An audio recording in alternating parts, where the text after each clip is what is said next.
राष्ट्रीय कांग्रेस के आह्वान पर केंद्र सरकार की अडानी मित्र नीति के खिलाफ एलआईसी और एसबीआई बैंक के बाहर विरोध प्रदर्शन करते हुए धरना दिया जा रहा है। अजमेर देहात कांग्रेस की ओर से कलेक्ट्रेट के सामने स्थित एसबीआई की मुख्य शाखा पर अजमेर डेयरी अध्यक्ष और कांग्रेस नेता रामचंद्र चौधरी की अगुवाई में विशाल धरना दिया गया, तो वहीं शहर कांग्रेस कमेटी की ओर से गांधी भवन पर धरना देकर एलआईसी तक मार्च निकालते हुए अपना गुस्सा जाहिर किया गया। इस दौरान पूर्व चिकित्सा मंत्री और केकड़ी से विधायक रघु शर्मा, आरटीडीसी चेयरमैन धर्मेंद्र राठौड़ और कांग्रेस के नेता और पदाधिकारी भी शामिल हुए। मीडिया से बातचीत करते हुए रघु शर्मा ने बताया कि केंद्र सरकार की इन नीतियों के खिलाफ लगातार राहुल गांधी आम जनता को आगाह कर रहे हैं, पर अब एक रिपोर्ट में सामने आया है कि जिसमें सभी घोटालों की चर्चाएं की गई हैं। केंद्र सरकार ने एलआईसी के साथ ही रेलवे और संवैधानिक संस्थाओं के अधिकार देते हुए उन्हें सौंप दिए हैं, जिसके कारण लगातार हालात खराब हो रहे हैं और जनता के पैसे के साथ खिलवाड़ किया जा रहा है, जिसके कारण सभी में रोष व्याप्त है। और इसी रोष को प्रकट करते हुए आज कांग्रेस की ओर से जिला मुख्यालय पर विरोध प्रदर्शन करते हुए सरकार को चेतावनी देने का प्रयास किया गया है, जिससे कि वह इन सभी घोटालों की जानकारी दे सके। विधायक रघु शर्मा ने बताया कि इस विषय में प्रधानमंत्री नरेंद्र मोदी को जवाब देना चाहिए। देश की जनता 33,000 करोड़ रुपए को लेकर सवाल पूछ रही है। साथ ही कुछ मित्रों के ऋण के रुपए माफ किए गए 72,000 करोड़ रुपए का भी अब तक कोई हिसाब नहीं है। ऐसे ही कई घोटाले केंद्र सरकार की ओर से किए गए हैं, जिसके कारण देश की स्थिति खराब होने की कगार पर है। इन 9 सालों के भीतर देश आर्थिक रूप से कमजोर हो रहा है। ऐसे में इसे लेकर आम जनता को जागरूक करने के साथ ही उन्हें सरकार की खराब और जन विरोधी नीतियों की जानकारी दी जा रही है, जिससे कि वह सरकार के इस चेहरे को देख सकें और अपने आप को इस सरकार से बचा सके।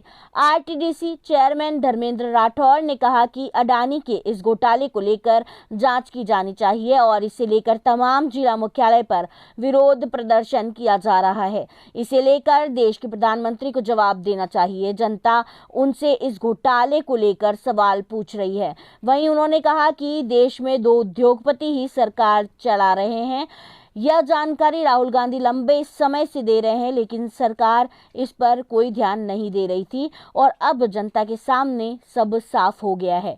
राजस्थान में हुए निवेश को लेकर उन्होंने कहा कि नियमों में रहते हुए अगर निवेश किया जाता है तो उसमें कोई परेशानी नहीं है, लेकिन जनता को अंधेरे में रख निवेश की आड़ में अगर घोटाले होंगे तो यह बर्दाश्त नहीं। देखिए, जिस तरह से लंबे समय से कांग्रेस के नेता राहुल गांधी हमारे प्रधानमंत्री जी के चंद मित्रों के बारे में बराबर देश की जनता को आगाह कर रहे हैं और जो खतरे आम आदमी की ज़िंदगी में आने वाले हैं उनके बारे में बता रहे हैं। अब ये एक व्यक्ति की रिपोर्ट ने खुलासा किया है। अगर वो हिंदुस्तान का होता तो रिपोर्ट दबा दी जाती, लेकिन ये रिपोर्ट खुलासा हुई है।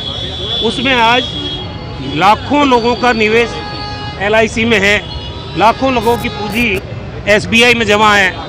आज आम आदमी इस बात की आशंका से ग्रसित हो गया है कि एलआईसी सौंप दी इन्होंने अडानी को, रेलवे सौंप दिया अडानी को, एयरपोर्ट सौंप दिया अडानी को, बंदरगाह सौंप दिया अडानी को। आखिर क्या है? 74,000 करोड़ का एनपीए बैंकों का ऋण इनका माफ कर दिया चंद उद्योगपतियों का। बार बार राहुल गांधी यही कह रहे हैं और आज ये सच्चाई जनता के सामने आ गई। आज जितने लोग हैं जिनका इन्वेस्टमेंट एलआईसी में है, जिनका पैसा जमा है बैंकों में, अगर ये बैंक दिवालिया हो गए, 7 लोगों ने फ्रॉड किया है और उन सब लोगों की लिस्ट समय समय पे देश की जनता के सामने आ रही है। मुझे दुख इस बात का है कि वो देश के प्रधानमंत्री हैं मोदी जी, उनको आगे आके इस पे देश की जनता का विश्वास कैसे कायम रहे, एलआईसी के ऊपर कैसे एसबीआई पे कायम रहे और कैसे इस संकट से देश की जनता को निकालने का, उबारने का रोड मैप उनके पास है, ये बताना चाहिए। लेकिन उनकी खामोशी वो लोगों के अंदर डर पैदा कर रही है। तो मैं आज पूरे देश में आज सभी जिला मुख्यालयों पर कांग्रेस पार्टी ने सरकार की आंखें खोलने के लिए एलआईसी के बाहर ये प्रदर्शन किए हैं और मैं उम्मीद करता हूँ कि कांग्रेस का ये संघर्ष जो आम आदमी के हक के लिए है ये जारी रहेगा। आम आदमी का पैसा डूबने नहीं दिया जाएगा किसी सूरत में। और बहुत सारे आंकड़े हैं, 2 लोगों ने पिछले 9 साल में जो प्रगति की है आर्थिक रूप से, आम आदमी पिछड़ता जा रहा है। यही तो राहुल गांधी कह रहे हैं बार बार कि देश की आम जनता कहाँ खड़ी रह गई, मध्यम वर्गीय परिवार कहाँ है।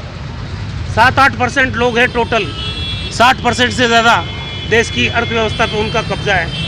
तो ये लोकतांत्रिक व्यवस्था में चलता नहीं है। देखिए, अडानी जी ने यहाँ अखिल भारतीय कांग्रेस कमेटी के आह्वान पे आज अजमेर ज़िले में भी ये मोदी सरकार की जो आर्थिक नीतियां हैं उनके विरोध में ये प्रदर्शन किया गया है।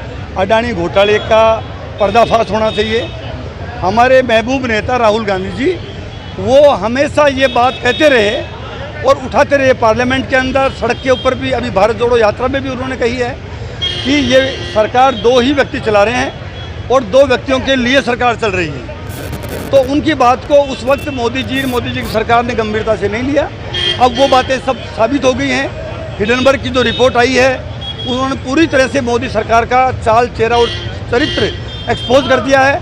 हम मांग करते हैं इस अडानी घोटाले के ऊपर मोदी जी स्वयं आगे आके मीडिया को और अपनी राय देनी चाहिए। उनको ये कहना चाहिए कि ये जो हाल हुआ है ये हाल क्यों हुआ है। अभी तक उन्होंने कोई भी बयान नहीं दिया, चुप्पी साधे हुए हैं। मन की बात करते हैं। अब मन की बात करने से काम नहीं चलेगा।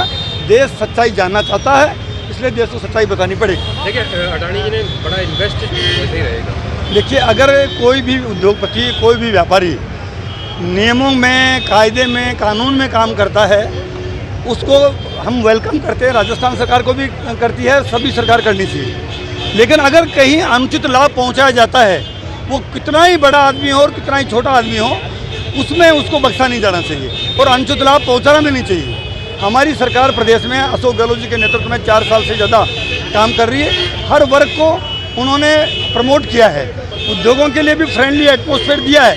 लेकिन अडानी हो और चाहे कोई और उद्योगपति हो, किसी को भी अनुचित लाभ पहुँचाने की कोई कोशिश नहीं की थी।